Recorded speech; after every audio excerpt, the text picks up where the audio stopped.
یہ بات غور سے سن لیں کہ اور سمجھنے کی ہے کہ دین، ملت اور شریعت، یہ تینوں چیزیں ایسا لگتا ہے جیسے کہ ایک ہی چیز کے تین نام ہیں، لیکن ایسا نہیں ہے۔ دین، ملت اور شریعت یہ تین مختلف چیزوں کے نام ہیں، اور ہمیں یہ چھوٹی بڑی باتیں جو ہے نا یہ معلوم ہونی چاہیے۔ تو دین، ملت اور شریعت، سب سے پہلے ہم اس میں دین کی بات کریں گے، اور دین جو ہے وہ تمام انبیاء علیہ الصلاۃ والسلام کی مشترکہ میراث ہے، یعنی وراثت سے کوئی چیز جو چلی آ رہی ہو، تو وہ تمام انبیاء کی ایک ہی دین ہے، ان کو وراثت سے ملی ہے۔ اور قرآن میں اللہ تعالیٰ نے ایک جگہ فرماتے ہیں کہ ہم نے آپ کی طرف وہی دین نازل کیا ہے جو نوح علیہ السلام کی طرف کیا، جو ابراہیم علیہ السلام کی طرف نازل کیا۔ تو دین ایک بنیادی عقیدہ ہوتا ہے جو آدم علیہ السلام سے لے کر نبی پاک صلی اللہ علیہ وسلم تک ہی ایک رہا ہے۔ اب اس میں جو سب سے پہلی چیز ہے وہ کیا ہوتی ہے؟ دین میں توحید ہے، اس کے بعد ہے فرشتوں پر، کتابوں پر، رسولوں پر، قیامت پر ایمان لانا، اور یہ ایسی بنیادی عقیدہ ہے کہ جن میں کسی بھی زمانے میں کوئی تبدیلی نہیں آتی ہے۔ تو یہ ہے دین۔ دوسرا ہے ملت۔ ملت جو ہے جس کا ذکر ابھی یہاں پر آیت میں بھی کیا کہ جس نے ملت ابراہیمی سے اعراض کیا، تو ملت کہتے ہیں بڑے بڑے اصولوں کو، موٹے موٹے اصولوں کو کہتے ہیں۔ مختلف انبیاء کی ملت میں بھی بہت حد تک ایک ہی اصول رہے، اور یاد رہے کہ ملت کبھی منسوخ نہیں ہوتے بلکہ ہمیشہ قائم رہتی ہے۔ تو شاہ ولی اللہ محدث دہلوی رحمۃ اللہ فرماتے ہیں کہ بعض اصول ہر ملت میں قائم رہے اور ہمیشہ ایک رہے۔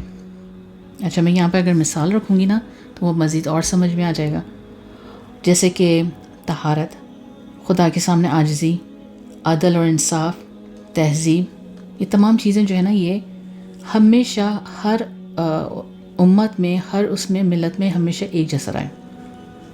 تو یہ سب ایسی چیزیں ہیں جو تمام کے تمام ملت میں ایک ہی رہا۔ تو بہرحال ابراہیم علیہ السلام اور نبی پاک صلی اللہ علیہ وسلم کی ایک ہی ملت ہے۔ اب آپ اس کو ملت اسلامیہ کہہ لیں، ملت ابراہیمی کہہ لیں، مطلب ایک ہی ہے۔ اور اس آخری دور میں نبی پاک صلی اللہ علیہ وسلم کی اتباع ہی دراصل کیا ہے؟ ملت ابراہیمی کا اتباع ہے۔ جو شخص نبی پاک صلی اللہ علیہ وسلم کی ملت کا فرد نہیں، اس کی طرف سے ملت ابراہیمی سے تعلق کا دعویٰ بھی باطل ہے۔ تو ایسا شخص کیا ہوگا؟ گمراہ کہلایا جائے گا۔ اور اس وقت یہودی اور عیسائی یہ دونوں کے دونوں ملعون ہیں، کیونکہ وہ لوگ کہتے ہیں کہ ہم نبی پاک صلی اللہ علیہ وسلم کا آخری نبی نہیں مانتے، مگر ابراہیم علیہ السلام ہماری ملت کے ہیں۔ تو ایسا دعویٰ کرنا یہ غلط ہے۔ تو بہرحال یہ ہو گیا ملت، اور اب دین کے بعد بات آتی ہے شریعت کی۔ ہر نبی کی شریعت مختلف ہوتی ہے، اور شریعت میں کیا ہوتا ہے؟ مسائل ہوتے ہیں جو وقت اور زمانے کے حساب سے کیا ہوتا ہے؟ بدلتے رہتے ہیں۔ اس لیے اللہ تعالیٰ فرماتے ہیں سورہ مائدہ میں کہ ہم نے ہر امت کے لیے الگ الگ شریعت بنائی، اور نبی پاک صلی اللہ علیہ وسلم نے فرمایا کہ ہم انبیاء کے علاقائی بھائی ہیں مگر ہمارا دین ایک ہے۔ کیا فرمایا نبی پاک صلی اللہ علیہ وسلم نے؟ کہ ہم انبیاء کے علاقائی بھائی ہیں مگر ہمارا دین ایک ہے۔ علاقائی بھائی سے کیا مراد ہے؟ جن کا باپ ایک ہو اور مائیں مختلف ہوں۔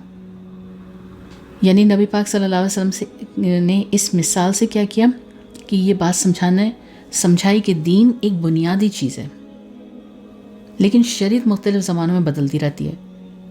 اب اگر اس کی بھی میں مثال رکھوں گی تو اور مزید واضح ہو جائے گی، جیسے کہ حلال اور حرام کے مسائل۔ اب دین ایک ہے لیکن شریعت کے مسائل تبدیل ہوتے رہتے ہیں ہر زمانے میں۔ جیسے کہ حضرت یعقوب علیہ السلام کی شریعت میں 2 سگی بہنوں کو ایک وقت میں ایک مرد کے نکاح میں آ سکتی تھیں، یہ ان کی شریعت میں جائز تھا، لیکن نبی پاک صلی اللہ علیہ وسلم کی اور ہماری شریعت میں یہ ناجائز ہے۔ اسی طرح ان کی شریعت میں اونٹ کا گوشت کھانا ناجائز تھا، مگر ہماری شریعت میں جائز ہے۔